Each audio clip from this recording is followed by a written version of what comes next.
भगवान श्री कृष्ण का जन्म कंस का वध कर समस्त पृथ्वीलोक को उसके अत्याचारों से मुक्त कराने हेतु हुआ था।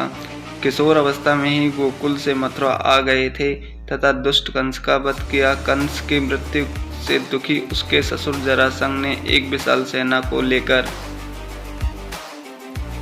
इस आक्रमण में उसके साथ शिशुपाल और कालयवन जैसे शक्तिशाली राजा भी शामिल थे।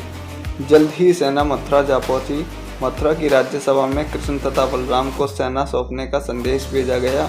युद्ध को टालने तथा निर्दोष नागरिकों को बचाने के लिए कृष्ण ने रातों रात वहां से सैकड़ों किलोमीटर दूर समुद्र में एक नई नगरी द्वारिका का निर्माण कराया। अपनी माया से उन्होंने समस्त नागरिकों को, उनके पशुओं और संपत्ति को नींद में ही नई नगरी पहुंचा दिया। अगले दिन सूर्योदय के समय कृष्ण तथा बलराम जरासंध की सेना के सामने पहुंचे और उन्हें लड़ने के लिए चुनौती दी।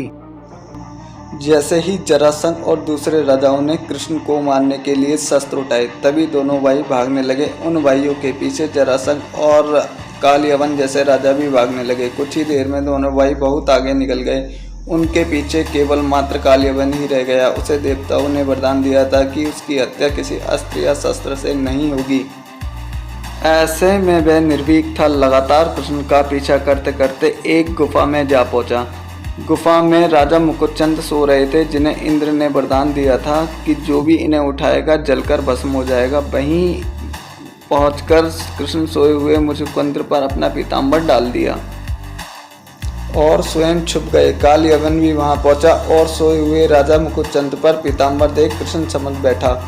उसने राजा मुकुटचंद को उठाने के लिए लात मारी, जिसके कारण उनकी निद्रा खुल गई। उनके देखते ही कालयवन जलकर भस्म हो गया। तत्पश्चात कृष्ण ने राजा को अपने चतुर्भुज स्वरूप के दर्शन दिए और मोक्ष पाने का वरदान दिया। वहीं दूसरी ओर जरासंध और बाकी राजा खाली मथुरा देखकर वापस लौट गए। युद्ध से भागकर कृष्ण ने रखा देवताओं के वरदान का मान। कृष्ण चाहते तो कालयवन और अन्य अधर्मी राजाओं का वध कर सकते थे, परंतु उनने देवताओं का मान रखने के लिए कालयवन को मुकुटचंद के हाथों मरवाया। इसी तरह बाद में जरासंध को पांडुपुत्र भीम के हाथों मरवाया। इस प्रसंग के बाद ही कृष्ण का साथ हमेशा के लिए रणछोड़ नाम जोड़ दिया गया। इस कहानी से हमें सीख मिलती है, अनावश्यक ताकतों का प्रदर्शन नहीं कर बुद्धि बल से काम लेना चाहिए।